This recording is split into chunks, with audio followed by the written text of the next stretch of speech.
Hello everyone, welcome back to my YouTube channel best kitchenette में एनम। और आज हम लोग आए अपने पातड़ी फाटा नासिक साइड पे, जहाँ पर पर्टिकुलर आज हम पूरा एक बेडरूम एंड किचन टूर करने वाले हैं। इससे पहले कि वीडियो स्टार्ट हो जाए, अगर आपने चैनल को सब्सक्राइब नहीं किया है तो चैनल को सब्सक्राइब कर लीजिए और नोटिफिकेशन के बेल आइकन कॉल पर क्लिक कर लीजिए ताकि मेरी हर आने वाली वीडियो आपको टाइम पर मिले। तो पर्टिकुलर हम जब टूर कर रहे हैं तो ये पूरा मॉड्यूलर वाला सेटअप था, जहाँ पर ऑलमोस्ट सारी चीजें आई और जस्ट वन डे में असेंबल हुआ। इस वाली प्रोसीजर के साथ हम गए हैं, इसलिए फाइनली पूरे प्रोजेक्ट को फाइनल टूर कर रहे हैं हम। यहाँ पे जो मंदिर था वो होममेड प्रोसीजर के साथ गया है, तो उसके सम क्लिप्स जब मैं उस टॉपिक पे बात करूंगी तो वो शेयर करूंगी। राइट नाउ अब हम जिस डायरेक्शन में, ये हमारा पूरा किचन वाला पार्ट था, यहाँ पे हमारा कलर पैलेट बहुत ज्यादा क्लियर था बिकॉज ऑलरेडी जो टाइल्स है वो टाइल्स हल्के से क्रीमी शेड के है, जिसमें जो टेक्सचर है उस अकॉर्डिंग ये डिसीजन लिया गया है कि यहाँ का कलर पैलेट उस थीम के अकॉर्डिंग डिजाइन करना चाहिए। ये सारी चीजें कब क्लियर होती है कि हमें कितने ज्यादा बास्केट नेसेसरी है, कितने शटर नेसेसरी है, कौन सा कलर मान लिया ओके है, एंड कलर पैलेट कैसा है, लाइट इफेक्ट कितने हैं, ये सारी चीजें जब हम 3D में प्लान करते हैं उस बेसिस पर डिसीजन लिया जाता है कि एग्जैक्ट कैसे प्लान करना चाहिए। राइट नाउ यहाँ पर हम जब देख रहे हैं, यहाँ पे एकदम स्ट्रेट किचन है, जहाँ पर नेसेसरी हमारी 5 बास्केट्स और 2 पुल आउट की नीड थी, तो यहाँ पे हमने 5 बास्केट्स ऑर्गेनाइज कर दिए। सबसे पहले जहाँ पे भी आपका कुकिंग पोजीशन आता है वहाँ पे हमारा कटलरी वाला सेक्शन आएगा, जहाँ पे ऑल बास्केट्स रिमूवेबल है, इजीली निकाल के वॉश करके ड्राई करके रिटर्न हम अंदर रखते हैं। आप चाहे तो ऐसे सेगमेंट में मैट भी यूज करते हैं, जैसे कि इस तरह से हमने यूज किया है कि अगर बाय डिफॉल्ट बास्केट में कुछ गिर भी जाए, ऑब्वियसली वायर बास्केट है, कुछ गिर भी जाएगा तो नीचे काफी सारा बर्तन गंदे हो जाएंगे। तो अगर इस तरह की मैट आप ऐसे इसमें यूज करते हैं तो काफी ज्यादा अच्छा रहेगा। अगर कुछ बाय डिफॉल्ट गिर भी जाए तो आप इजीली उतने ही बास्केट की चीजों को वॉश करके रिटर्न रख सकते हैं। ये 3 बास्केट, देन ये 2 बास्केट और ये मिडल में एक पुल आउट, जहाँ पे आपका जो भी नेसेसरी मटेरियल है, क्योंकि यहाँ पे कैबिनेट का प्रोविजन नहीं है, तो जो बार बार यूज होने वाली मसाले की बर्नियां है वो हम इस वाले डायरेक्शन में रखते ताकि इजीली हम यहाँ से एक्सेस कर सके। इस तरह के पुल आउट हमने 2 ऑर्गेनाइज किए हैं क्लाइंट के नीड के अकॉर्डिंग। तो यहाँ पे जो छोटी छोटी बर्नियां थी हमारे मसाले की वो इस डायरेक्शन में आ गई है, और यहाँ पर हमारे कुछ सब मटेरियल कप्स थाली में आप चाहे तो छोटी छोटी थालियां भी रख सकते हैं, और इसमें अगर चाहे तो थोड़ी सी बड़ी साइज की थालियां, लगभग 11 से 12 इंच की थाली भी आराम से आप ऑर्गेनाइज कर सकते हैं। और साइड की स्पेस में आप चाहे तो कप रख सकते हैं या छोटे बाउल्स, ग्लासेस, जो भी आपको रखना है। एलपीजी ऑलरेडी बाहर है, तो एलपीजी के स्पेस पे एक और ऑप्शन ये मिला कि मिडल में एक शेल्फ दे दिए ताकि उतने स्पेस का आप काफी अच्छी तरीके से यूटिलाइज कर सकते हैं कि मिडल और नीचे और अपर डाउन दोनों साइड आप यूज कर लिया। सिंक वाला एरिया है, ऑब्वियसली सिंक वाले एरिया के अंदर भी यही चीज हो जाती है कि वहां पर पाइप वाला सेगमेंट आ जाता है, तो हम नीचे और ऊपर की स्पेस का यूज नहीं कर पाते। तो यहाँ पर भी हमने जस्ट फ्रंट वाले पोजीशन में एक शेल्फ ऑर्गेनाइज कर दी ताकि आप उस शेल्फ पे भी सम कुछ चीजें भी ऑर्गेनाइज कर सकते हैं, उसका यूज कर पाओगे। या फिर आप चाहे तो पूरा ब्लैंक छोड़ दीजिए, आपका डस्टबिन है, मॉडल डस्टबिन है, उस हिसाब से आप उसे ऑर्गेनाइज कर सकते हैं। कलर पैलेट क्लियर था कि हम पूरा एक सिंगल कलर ले लेंगे, और यहाँ पे ऐसे स्टॉपेज यूज किया है हेडेड चैनल के साथ है। उसी तरह से क्लाइंट की एक और नीड थी कि उन्हें सामने एक सर्विस काउंटर की नीड थी।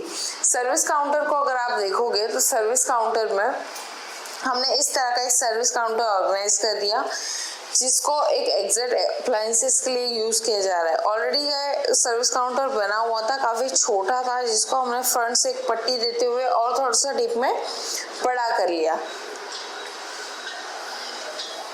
सर्विस काउंटर के ऊपर 36 mm का ब्रॉड पैनलिंग दे दी ताकि इसके ऊपर आप जितने भी अप्लायंसेस यूज करो, क्योंकि ऑलरेडी यहाँ पे स्विच बोर्ड था, तो ये अप्लायंसेस एक्सेस करने के लिए काफी ज्यादा अच्छे से टॉप काउंटर हो गया। आप चाहे तो सब यहाँ पे ब्रेकफास्ट, टी टेबल जो भी है, बच्चों को फास्ट अगर कुछ करना है उस हिसाब से भी इसे एक्सेस कर सकते हैं। ऊपर 2 शटर्स का एक कैबिनेट ऑर्गेनाइज कर दिया, जिसमें आप चाहे तो सम क्रॉकरीज है आपकी, उस हिसाब से भी आप इसे एक्सेस कर सकते हैं। उसके बाद जैसे ही हमारा किचन टूर कंप्लीट होता है, इसी तरह से हम डायरेक्टली बेडरूम में टूर कर लेते हैं। राइट नाउ अब हम मास्टर बेडरूम में हैं। लाइट जा चुकी है तो थोड़ा बहुत हमें लाइट का इशू आने वाला है इस पूरे शूट में। तो पहले मैं बी फ्रेंडली आपको एक चीज बता दे रही हूँ जो कलर पैलेट है उसके ऊपर अगर हम पर्टिकुलर टूर करेंगे तो यहाँ पर जितना भी फर्नीचर इस बेडरूम में वो पूरा ही मॉड्यूलर के साथ था। यहाँ पे हमने 6x7 का वार्डरोब ऑर्गेनाइज कर दिया। इनसाइड हमारा स्टैंडर्ड बहुत ज्यादा क्लियर था कि हम लोग पूरा एक ladies compartment then gents compartment थे।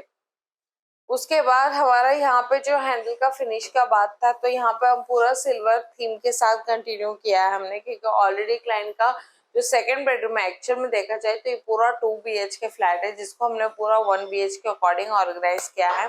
और यहाँ पे एक स्टोर रूम मिला था जहाँ पर हमने एग्जैक्ट मंदिर डिलीवर किया है, उसकी शॉर्ट क्लिप मैं आपके साथ शेयर कर रही हूँ।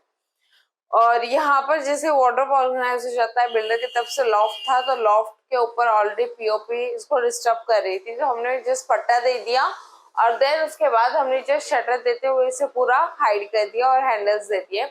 उसके बाद यहाँ पे एक बहुत प्यारा सा ड्रेसिंग टेबल ऑर्गेनाइज हो गया। ड्रेसिंग टेबल में लाइट भी ऑर्गेनाइज हो गई है, बैक साइड से स्टोरेज आ गया, नीचे 2 ड्रावर्स आ गए, उस हिसाब से सिस्टम प्रॉपर सेट हो गया। और उसके बाद बेड आ गया है। बेड में भी सेम हमें बैक साइड पे पिलर फेस हुआ था, तो यहाँ पर हमने उस पोजीशन को भी प्रॉपर तरीके से पैक कर दिया। बैक साइड में लेदर में हमने बैक कुशनिंग कर दी है और यहाँ पे बेड भी ऑर्गेनाइज हो गया। बेड का भी शॉर्ट क्लिप मैं आपके साथ शेयर कर रही हूँ। तो इस हिसाब से मॉडल का बेनिफिट ये हो जाता है कि अगर आप घर से कहीं अदर साइड पे भी शिफ्ट हो जाओ तो आप इस पूरे फर्नीचर को अपने साथ मूव कर सकते हो। बट इसी पोजीशन को अगर आप होममेड प्रोसीजर के साथ जाओगे तो होममेड में ये पॉसिबल नहीं है, बिकॉज फर्नीचर अपनी जगह पे फिक्स हो जाता है जहां से आप फर्नीचर को मूव नहीं कर पाते। मॉडल का बेनिफिट ये भी है कि सम टाइम बाद अगर आपको यही सेम मटेरियल को बाजू वाले बेडरूम में शिफ्ट करना तो काफी इजीली आप इसे शिफ्ट कर सकते हो और अपने बेडरूम को अच्छे नए तरीके से और भी ज्यादा कन्वर्ट करके नया फर्नीचर लाकर सेट कर सकते हो। रही बात 3D की, तो ये जितना भी पहले हमारा थीम डिसाइड हुआ था कि कहाँ पे कौन सी कलर लेनी चाहिए, कौन सा हैंडल लेना चाहिए, कौन सा कुशन लेना चाहिए और एग्जैक्ट किस डायरेक्शन में कौन सा सेटअप रखना चाहिए। बेड का हमारा पहले इस तरह से भी प्लान था, देन हमने सोचा था कि यहाँ पे वॉशरूम एरिया है, यहाँ पे कबर्ड वाला एरिया हम डिसाइड करने वाले थे। बट ये सारी चीजें हमारी बहुत टाइम के बाद क्लियर हुई जब एग्जैक्ट हम 3D प्लान के साथ जाते हैं। 3D प्लान में ये सारी चीजें कंसर्न की जाती है और एग्जैक्ट देखा जाता है कि रूम में अगर फर्नीचर इस हिसाब से आप रखते हो तो कितना अवेलेबल स्पेस मिलता है जहाँ से आप इजीली पूरे बेडरूम को इजीली एक्सेस कर सको। बिकॉज यहाँ पे अटैच बालकनी भी है, अटैच वॉशरूम भी है और हमारा डायरेक्टली नॉर्मल डोर है और एक तरफ से विंडो है। तो इफ अगर हमें पूरा नेसेसरी फर्नीचर इसी बेडरूम में चाहिए था तो हमें एक अवेलेबल स्पेस भी चाहिए थी जो कि हम इजीली एक्सेस कर सके। फाइनली एक और एरिया है कि वहाँ पे कॉमन वॉश बेसिंग एरिया है जहाँ पे हमने जस्ट शटर देते हुए हाइड कर दिया। तो अभी लाइट नहीं है तो वो भी मैं उसका एक पिक्चर आपके साथ शेयर कर लूंगी।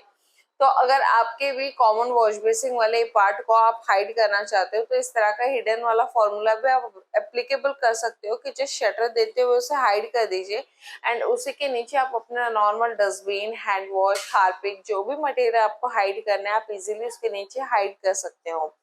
रही बात मटेरियल की, तो जितना भी फर्नीचर वाला मटेरियल है वो पूरा BWR boiling water resistance ply use हुआ है। बोथ साइड लैमिनेट है, इनसाइड व्हाइट होता है, आउटसाइड जो भी आप चॉइस करते हैं वो कलर लैमिनेट उसके ऊपर स्टिक किए जाते हैं। हार्डवेयर की बात करेंगे तो पूरा हार्डवेयर एक्सलेंस ब्रांड के साथ जाता है। बाकी सब अगर आपकी कोई रिक्वायरमेंट है कि आपको हेरिटेज में चाहिए, ये चाहिए, वो चाहिए, तो सब मटेरियल्स हार्डवेयर उस अकॉर्डिंग प्लस माइनस अमाउंट करते हुए वो भी परचेस कर दिए जाते हैं। सब कुछ सॉफ्टवेयर सिस्टम के साथ गया है। हैंडल्स आपको बताया एवरी टाइम थीम के अकॉर्डिंग हैंडल के साथ जाते हैं कि जहाँ पे रोज गोल्ड फिनिश है वहाँ पे rose gold and silver finish और गोल्ड फिनिश, बहुत सारे आपको भी वो चीजें पता है। तो फाइनली पूरे प्रोजेक्ट के अगर अमाउंट के बारे में बात करेंगे तो अगर आप पूरी अमाउंट जानना चाहते हो तो आपको पता है हमेशा प्लस माइनस में अमाउंट रहती है। बिकॉज इसमें आपका मेन रहता है कि आप कौन सा मटेरियल चूज कर रहे हो, कौन सा साइजेस चूज कर रहे हो, कौन सी क्वालिटी चूज कर रहे हो, कौन सा एग्जैक्ट क्लाइमेट चूज कर रहे हो। तो अगर पर्टिकुलर आप अपने पर्टिकुलर बजट का प्राइस जानना चाह रहे हैं तो आप नीचे दिए गए नंबर पर कांटेक्ट करके डिस्कस कर सकते हैं और इस पूरे प्रोजेक्ट का भी प्राइस जानना चाहते हैं तो आप उसी नंबर पर डिस्कस कर सकते हैं। उम्मीद करती हूँ आज का वीडियो आप लोगों को पसंद आया होगा। अगर आप मेरे और किसी टॉपिक पर वीडियो चाहते हो तो कमेंट जरूर कीजिएगा। मिलते हैं एक नए वीडियो के साथ, तब तक के लिए बाय बाय।